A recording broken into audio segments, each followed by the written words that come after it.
Mill invites Hubby's ex to every family event to prove he chose wrong. It blows up when Hubby had enough at Mill's b-day and bans her from our lives. So, for context, I, 28F, have been married to my husband Sean, 28M, for 2 years.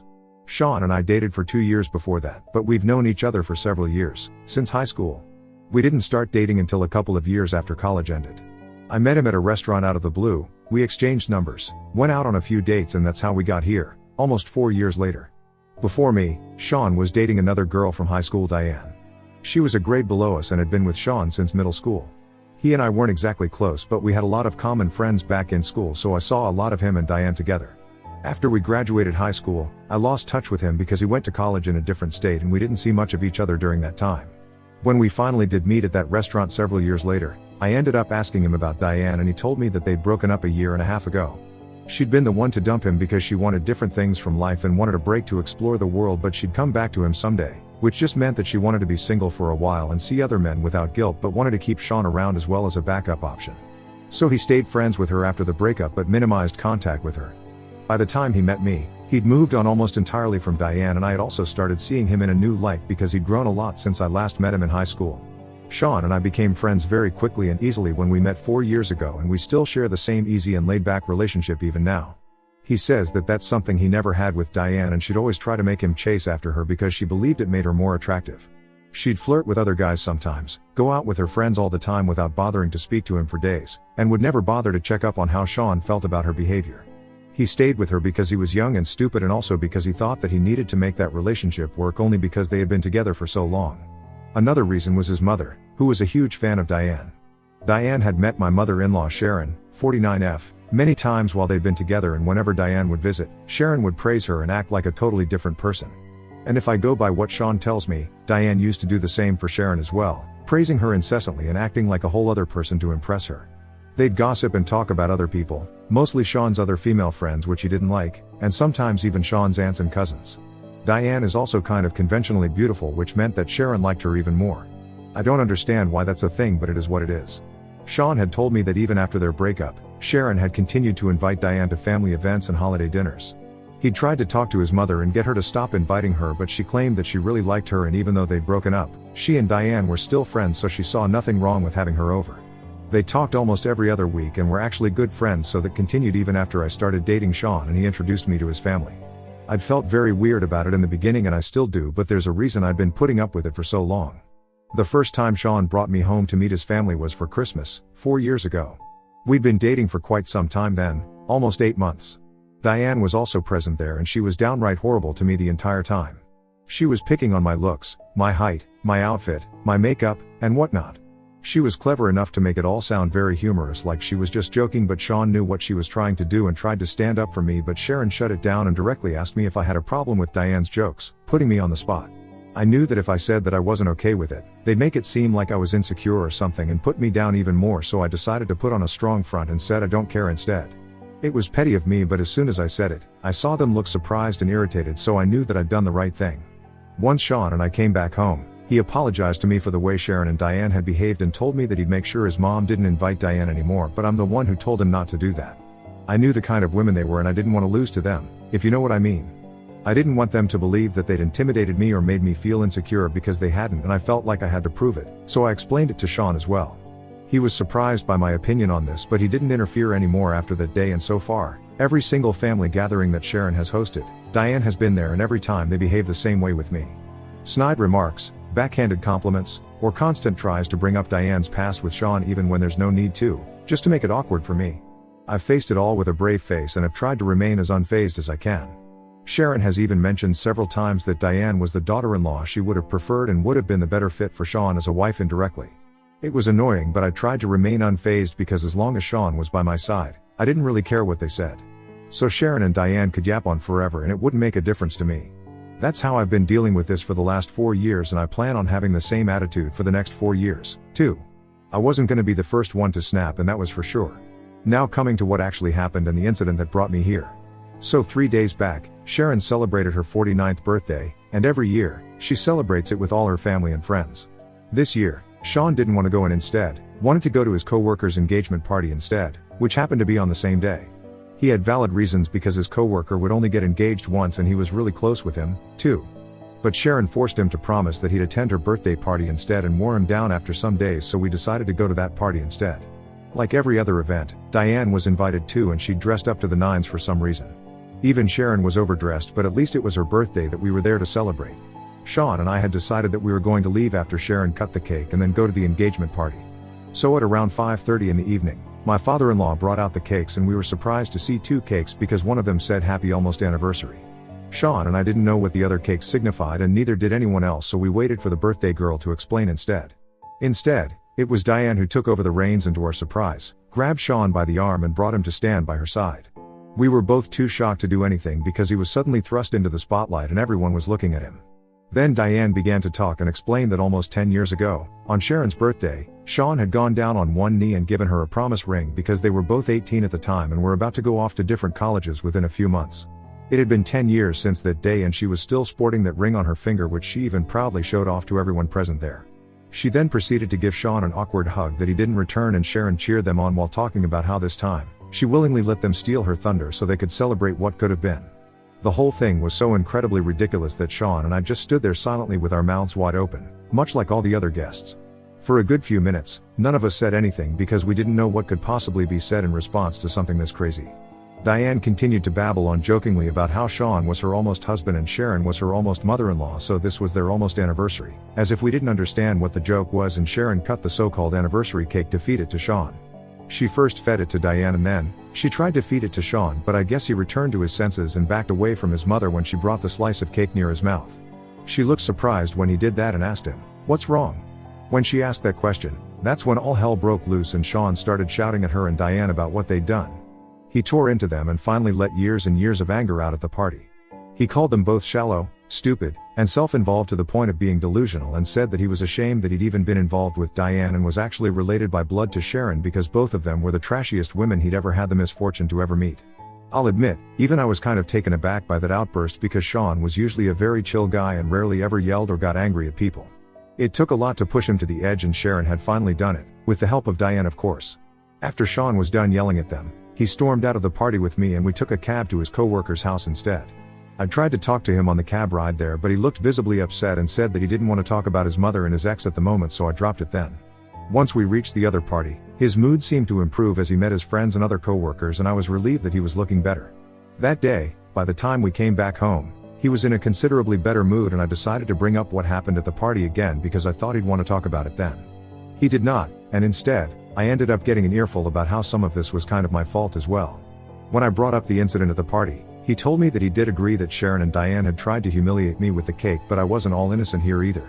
I'd been the one who, for years now, had forced him to stay quiet and allowed Sharon and Diane to behave however they pleased at these events because I felt like I had to prove to them that I didn't care. I'd made it all about myself and my need to show people how nonchalant I was, but I'd totally forgotten that Sean was just as involved here as I was, and this was getting on his nerves, too. Sharon, Diane, and I were the ones battling it out with our mind games, but he was the one suffering and nobody bothered to check on him and how he felt about any of this. He didn't expect it from his mother or his ex, but he did expect it from me and said that I'd kind of let him down by putting my own feelings above his regarding the situation. That night, I argued with him and told him that he was being way too harsh and unfair to me, but now that I look back on it with a cooler head, I do think he had a point. Ida for forcing my husband to stay quiet for years while his mother invited his ex to family events to put me down? Update 1. Okay, so I apologized to Sean this evening. I read the comments. I did a lot of introspection and I talked to a couple of my friends about this too and came to the conclusion that I was in the wrong here and whatever he'd said that day was true. I had been putting my feelings above his own and was so busy acting like Diane and Sharon's behavior didn't bother me that I didn't even stop to think that maybe it bothered Sean, so for his sake, I should at least let him put an end to this if he wants to. I made him put his own feelings aside for years so that I could win some sick mind game with people who I didn't even like, and in doing so, I jeopardized the one relationship that matters the most to me. I screwed up badly, so I knew I had to compensate for it. Sean had been giving me the cold shoulder since the day of the party, and I also had been trying to act like it didn't affect me. It's a thing that I've always had, and it's been a problem forever because my response is to just always pretend that things don't bother me even when they do. I want to be perceived as nonchalant and unfazed by anything, so I act like that and bottle up my feelings, which I now realize is a really unhealthy coping mechanism, and I definitely need to work on this if I want my marriage to work. But today, I skipped work and decided to go get him dinner from his favorite place instead, along with a chocolate cake that said "I'm sorry" on it. I came home, set it all up, and made it as romantic as I could because I know he's a sucker for sappy rom-com apologies. Also because I was just very sorry about everything I'd put him through unwittingly. He came back home in the evening after work and was very surprised to see what I'd arranged for him, and he'd forgiven me within 15 minutes of his arrival. We had a teary reconciliation and I ended up crying because I was so scared that I'd lose him over this when he wasn't speaking to me. We talked things out and everything is better between us now since I acknowledged my screw-up. I explained to him my constant need to be perceived as someone who's chill and laid back, someone who's nonchalant basically, for no reason other than it looks cool and I don't want to be vulnerable around people. That's the real reason behind this entire mess, and he understood and respected the way I acknowledged it and said that I'd work on it instead of just pushing it all down and bottling my feelings up. He also apologized for being rude to me, but I don't think he needed to do that. He did that because he's a good man and because he loves me, which really makes me think that I won in life. After we were done with dinner, we finally spoke about and addressed what had happened the other day with Diane and Sharon. I hadn't heard from either of them after the party and after my fight with Sean. It had all been driven out of my mind anyway. However, Sharon had constantly been texting him to make him apologize to Diane, who was allegedly inconsolable and overcome with grief because of the way Sean had behaved with her. I had to try really hard not to roll my eyes when I was reading the text that Sharon had been sending my husband to guilt trip him into apologizing to that woman. Sharon was trying to make it seem like the cake and the whole almost anniversary gag was just that, a joke, and there was nothing that they were implying with it, but I call BS on it. This is a married guy that we're talking about here, and surely they'd have enough brains to realize how inappropriate and disrespectful this was to me. They went ahead with it because they wanted to humiliate me at the party, so they couldn't just write our feelings off saying it's just a joke and that Sean had taken things too far. The audacity to even suggest that Sean and I had taken it too far and had disrespected them with that outburst, and then our walkout was just laughable. Sean had been ignoring her texts anyway, and today, after I saw those texts, we officially decided to go no contact with her. We'd had enough of her nonsense and wanted no part of this anymore. Update 2. 3 days ago, Sean and I blocked Sharon and Diane on all our social media, and he told his dad that he didn't want to speak to his mother anymore. His dad respected that because he understands Sean's feelings, but he also refuses to interfere now since he also loves his wife and knows that he can't leave her. So he's staying out of this completely like he has for the past couple of years. I'm not on board with my father-in-law's behavior, but I can't help it either. Everything was going well for the past 2 days, but today, Sean suddenly called me out of the blue and said that he had to head to the hospital ASAP because apparently his mother had fallen from the top of the stairs and had fractured her leg. His maternal uncle had been the one to inform him, and he left as soon as he heard, as did I. We reached the hospital that his uncle had mentioned at around the same time, but before we could even enter, Sharon stopped us in our tracks and she was completely fine. She and Diane had ambushed us in the parking area of the hospital and told us that this was the only way to get Sean's attention because he blocked them everywhere. My showing up was something they hadn't accounted for, but they just ignored me and went on talking with Sean completely normally as if they hadn't done anything wrong. Diane tried to explain to him that whatever she'd done at the party had been a prank and she didn't intend to offend him, while Sharon backed her up. Sean heard them out for a while, then told his mom and ex to F off right to their shocked faces and walked away once more with me. When we tried to get into our respective cars, Sharon started screaming at us, but we didn't wait around to hear her out. I'm sure she was cursing us out, but it didn't matter because she'd lied her way into seeing Sean again, and I couldn't imagine anything more manipulative than that. Sean went back home from the hospital because he was too stressed, but I had to go back to work. While I was at work, I received a text from a number I didn't recognize, and it happened to be Sean's mother. She screamed at me for 15 whole seconds before I managed to disconnect the call. I'd just been caught off guard while working, or else I wouldn't even have answered the call, but she was screaming at me. All I heard was selective swear words at the highest volume. I don't know why she was mad at me because I didn't have anything to do with Sean's behavior. She'd pushed her own son to this extent, not me. Anyway, I blocked her and tried to get on with my day, and finally, when I got back home around 6, I got to speak to Sean. He told me that he'd also blocked the rest of his relatives who were close to his mother along with his uncle because now it was clear that she'd go to any lengths to get him to forgive them and talk. That's all we can do right now because it's not like they're threatening us in any way, and neither are they consistently stalking us or whatever, so a restraining order is out of the question anyway. Sean has talked to his dad and told him about what happened today, but he still refuses to intervene. It's his choice and Sean loves his dad, so I'm not saying anything right now, but I don't think the way my father-in-law is acting is a great example of being a good father either. The least he can do is at least talk to his wife and stand up for his son, but he refuses to do even that much.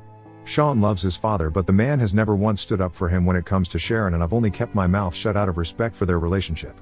Or else I'd have a lot to say about how his entire family is just ridiculously stupid people who literally never think of anything except themselves. How a man like Sean is a part of a family like this, I'll never understand. Update 3. Hey, everyone. So it's been a week since the last update, and yesterday, we decided to file for a restraining order against Sharon and Diane because of something they did to me. Or at least tried to do, to be more precise. So I was coming back from work the other day, like 3 days back, and it was a Thursday that day. On Thursdays, I usually stop at a coffee shop near my office and get myself a frappuccino as a little treat. Last Thursday, I was about to do the same, but as soon as I entered the shop, Diane and Sharon left their seats where they'd been waiting for me and came right at me with their coffees. Before I could even react, both of them had splashed me in the face with it, and then Diane even grabbed some of the whipped cream from her cup and dumped it onto my hair. I was stunned and just sort of froze on the spot for a while before the baristas rushed to help me clean up a little. They tried their best and made sure to get it all off, so a huge shout out to them for literally abandoning their jobs to help me and even the other customers who waited patiently while I tried to wipe it all off. My clothes were all sticky and gross and my hair was disgusting, but I was a lot cleaner by the time I was done. Some of the other customers made sure I was alright and one asked me if I wanted to call a cop, which I did and reported Diane and Sharon. I pressed charges against them, but they got off with nothing more than a slap on the wrist and a fine because this was just a misdemeanor and hadn't actually harmed me. Unless you're talking about my clothes from that day, which I can't wear to work again because of the faded brown coffee stain all over the front. Nevertheless, we did press charges, and that went on their record, so that'll help with the case. Sean wanted to take this public and post about this on social media so that more and more people would know and stay away from Diane and also his mom, but changed his mind when he realized that I just wanted to move on from this without any more discussion. Honestly, that incident kind of shook me up, and it sounds silly, I know, but it did make me think that if things were worse, then it could have easily been something more than just them throwing coffee at my face. They could have seriously hurt me if they wanted to, because they knew my routine for my social media and they knew my address, so this could have gone south easily. Sean and I have had a decent financial year, so we'd already been considering moving, and now, after what happened, we definitely will be moving. We'd also been thinking about having babies, and we're going to start trying soon enough, but my in-laws won't ever get to meet my kids. We've cut off my father-in-law as well after he refused to intervene even after the coffee incident. Sean got into a big fight with him and then cut him off as well. I, for one, am relieved that I won't be seeing or hearing from these people ever again now.